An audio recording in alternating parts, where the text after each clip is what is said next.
Chapter 7 Seeing Green.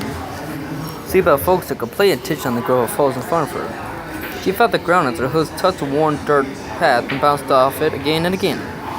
She could hear the blood rushing past her ears and a loud, high-pitched scream. Even these few details began to fade from her awareness as she closed the distance between her and the fields in front of her. Blank, blank, blank, blank, blank. Ah! Silverspoon's ears perked up at the sound of a screech that was quickly getting louder in volume. Seemingly oblivious, Dumptier continued turning up the crying young hope. Blank, blank, blank, blank. Ah! Silverspoon turned as the screaming got closer. Her vision was soon filled by a bright green glow from the angry white unicorn that was rapidly approaching. Silverspoon's light purple eyes widened behind her glasses as she realized Sweetie Belle was on a collision course for her and her friend.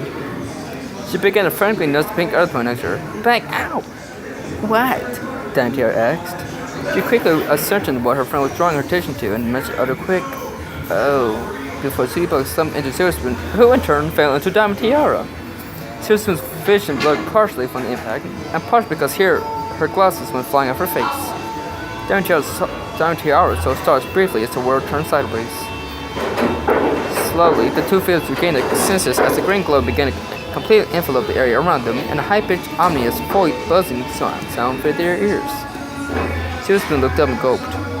Believe it or not, she could see well enough to tell she was staring the fate that was currently regarding her and her friend with absolute contempt. Diamond Tiara? She called meekly. Somehow I don't think that code is a charity case anymore. Diamond Tiara swallowed. She glanced over her friend and looked into Sweetie Belle's rage-filled eyes. Yeah, she stammered out. The two fellows on the ground pulled their forelegs up to their chest and looked fearfully up at the white unicorn. Sweetie Belle said nothing. Make the small mental note that the screaming had stopped and that it was likely coming from her in the first place. Memories of her and her friends being brought by Diamond Tiara and Silverspoon surfaced, feelings of anger that was already bubbling and boiling inside her. The light from her horn surged in intensity as the buzz continued to increase in volume and tone. The two closed her eyes as the buzz emanating from Sweetie Belle's horns is crescendo into a fevered pitch. Sweetie Belle! Sweetie Belle's eyes shut open and wide as Shirley called out to young Philly. As angry as she was, the sense of an authority figure calling out in alarmed, chastised tone was enough to get her to stop dead in her tracks. Her angry expression quickly evaporated and she turned to face Shirley with a panicked, guilty look. Downtown and Silverspoon breathed a collective sigh of relief. What is going on here? Shirley demanded. Still lying on their backs on the ground, Downtown and Silverspoon exchanged wicked grins as they realized the sudden shift in power. Downtown put on her best hard and scared expression. Miss Shirley, you're just boys. Yell, blank, blank, Sweetie Belle, save me! Bunny cried as he flattened his forehead right in front of him. Shirley turned and stared at the brown coat as she attempted to solve the string of words he had uttered. But Miss Shirley, Downtier said as she attempted to gain his attention. It's green, magic, green, glowing. Button match, slow down, Shirley asked after the young brown coat as she held up her forehoofs. Silverspoon rose to her close and squinted out into her grassy surroundings. She picked up a light blue upblur and a sea of green totted over.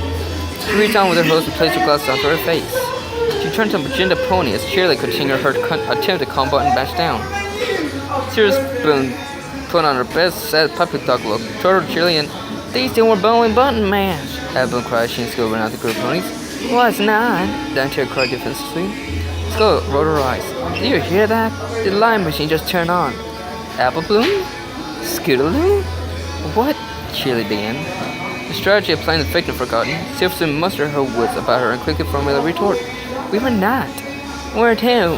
Evelyn replied. If you two were paying to say Toby on fire right now. She returned. We weren't pulling him, Downtier insisted. You hear that, Apple Bloom? Skilla said. Apparently there's a new definition for bowling that someone doesn't include teasing someone until they start crying.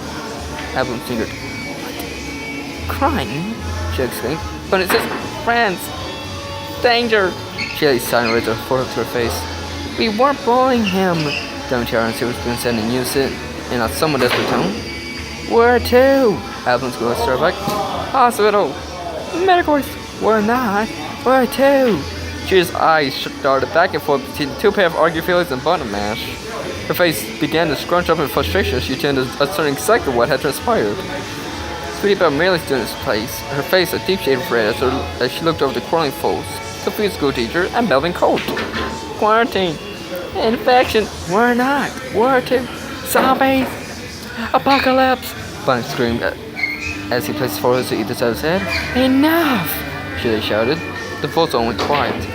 Alright, all of you to the schoolhouse. All sorts is out there. Shirley said as she pointed out with a forehook towards the building. Dumb Tiara tried to protest. But, Sweetie Belle, go! Shirley commanded sternly. The folks all sighed out a chorus of, yes, ma'am. As they hung their heads, walked towards the schoolhouse, the Virginia mare right behind them. Sweetie Belle kept her eyes pointed at the ground and felt a deep pit open her stomach.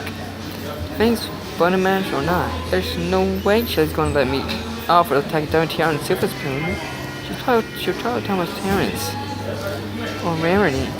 Sweetie Belle felt water well behind her eyes as she attuned her wet subs. Hey. Sweetie Belle felt somebody gently nuzzle the side of her face. She trudged forward, onward. She looked up in the smiling face of Bunny Mash. His warm ember eyes locked into her glassy emerald ones. Thanks for being my hero, Bunny Mash said. Sweetie Belle smiled meekly and nodded as her cheeks flushed a luminous shade of vermilion. Worth it.